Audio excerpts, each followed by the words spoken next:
Good morning. Today we'll discuss about the continuation of predictive analytics. Under this title, we'll discuss data exploration, classification, and association. First, we'll discuss about data exploration. We'll define this data exploration. We'll see different types of data explorations. Then we'll go for classification, then association.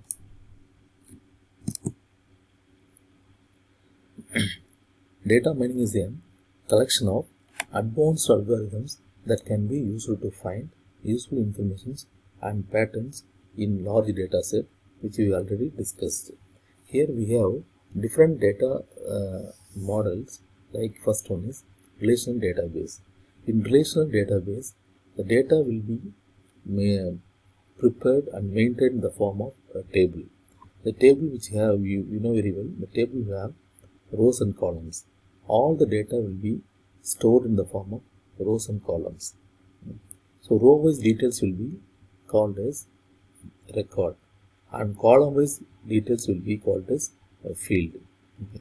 In each and every table we have number of rows, number of columns. Okay. And each and every table one attribute will be defined as a primary key, and in other table the same attribute, if it is available there, it will be called as foreign key. So especially the author ID, the field in the author's table is called primary key, and the author ID, the field in the books table, is called foreign key. The primary key must contain unique values, whereas the foreign key can contain duplicate values. The next one is online analytical processing. Online data can be processed by using this tool. Okay. The pivot table methodology is usually called online analytical processing. This name was initially used to distinguish this type of data analysis from online transactional processing, or OLTP. So OLAP is used to answer broad questions. So mostly this OLAP can be used for answer broad questions. So some of the questions I have listed over here. First one is, are sales of particular product decreasing over time? Is over time. Okay, it's a broad. And is a particular product selling equally well in different stores? It's a broad. And do customers who pay with our credit card tend to spend more? So these are the questions which tend to broader areas. Okay. So there we are using OLAP. The consensus is that the best structure is a star schema. In star schema, there is at least one fact table with many rows and only one few columns. See, this is a star schema. This star schema is prepared for supermarket database. Here we have a table like products, facts, customer, stores, and dates. All the table have been connected with this fact in the form of or the structure of schema, star schema. If you take the product table, there we have product ID, product name, okay, and brand name, okay, so and so. Okay. Each and every value will be called as here attributes. In product, we have product ID as an attribute. The same attribute, it is available in fact table also. So in product table, the product ID will be called as a primary key, and with respect to this table, the product ID in fact table will be called as foreign key. Okay. By using this primary and foreign key, we'll be able to link these two tables. By that, if both the values are same, we'll be able to collect the data from both the tables. The same way in other table also. The star schema. So by using this OLAP tool, there is one process drilling down. So by using drilling down process, we'll be able to collect all these details. Like for example, if you take row label, there we find drink. If you do drilling down, then you'll be able to get under this you have alcohol beverages, then carbonated beverages. Like that, you will get details. So by using drilling down, you'll be able to get more and more information. So especially the data are pre-processed into files that are referred to as OLAP cubes. Then Power Pivot. Microsoft introduced an opt-in optional add-in called Power Pivot. It provides two main advantages plus some others. Okay. So here we have two advantages. One is Power Pivot allows you to work with large data sets without bringing your computer to standstill.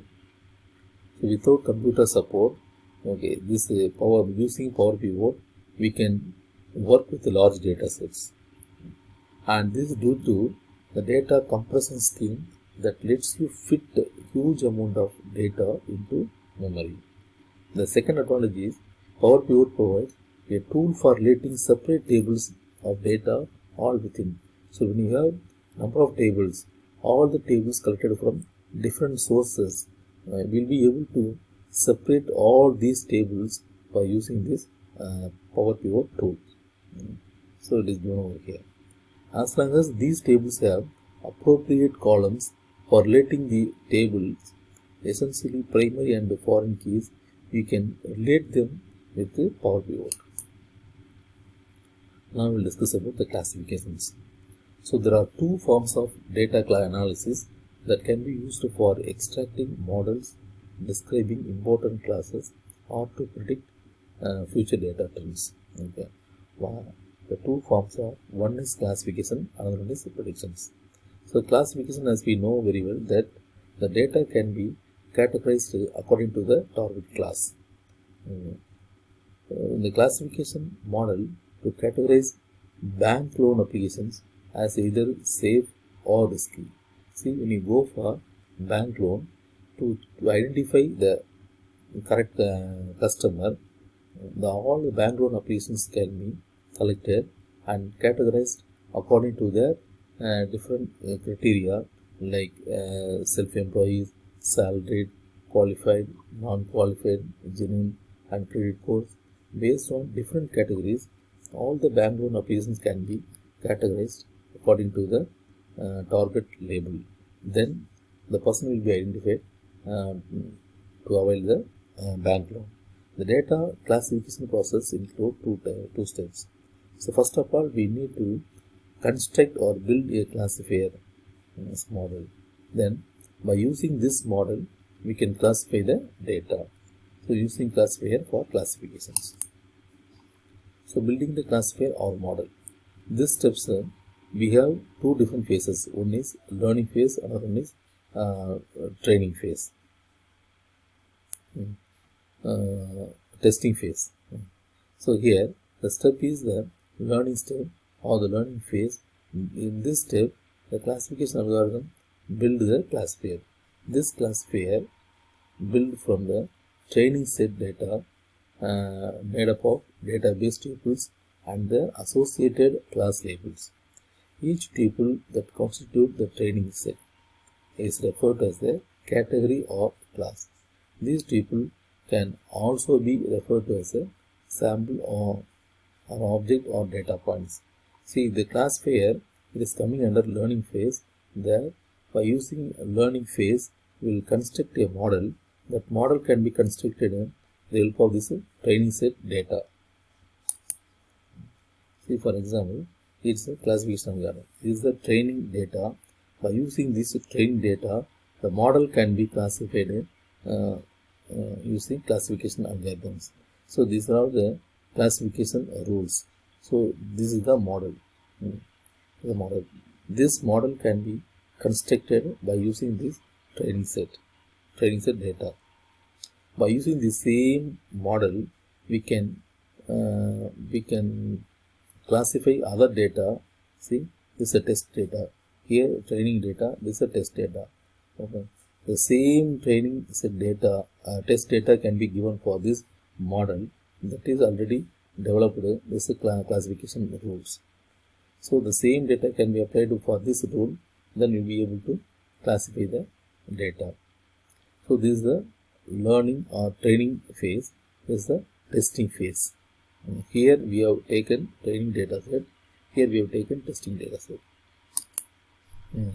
The next one is association rule. This data mining technique helps to discover a link between two or more items. It finds a hidden pattern in the data set.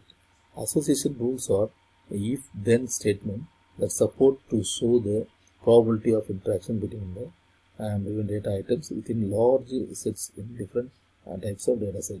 See, for example, when you go to supermarket, you try to purchase a product. The product, if you purchase along with what other product can be purchased. So that is nothing but association rule. A product associated with with a different product, that must be automatically identified and should be categorized in a place. By that, the customer will purchase the same kind, associated product also. So that is nothing but association rules. The association rule mainly has several applications and is commonly used to help sales correlations in data or medical sets. The same association rule also used in medical field. The way the algorithm works is that you have various data. For example, a list of grocery items that you can have been buying for the last 6 months. It calculates the percentage of items being purchased together. And association rule, there are important measurements. One is lift, another one is support, another one is confidence. The lift is nothing but this measurement technique measures the accuracy of the confidence over how often item B is purchased. The formula is given hard confidence by item B by entire data set. Okay. And the support means this measurement technique measures how often multiple items are purchased and compared it to the overall data set. Okay. So support is one of the very important things when we have a business. How this support will be identified? We have suitable formula over here. Item A plus item B divided by entire data sets. And confidence. This measurement technique measures how often item B is purchased when item A is purchased as well.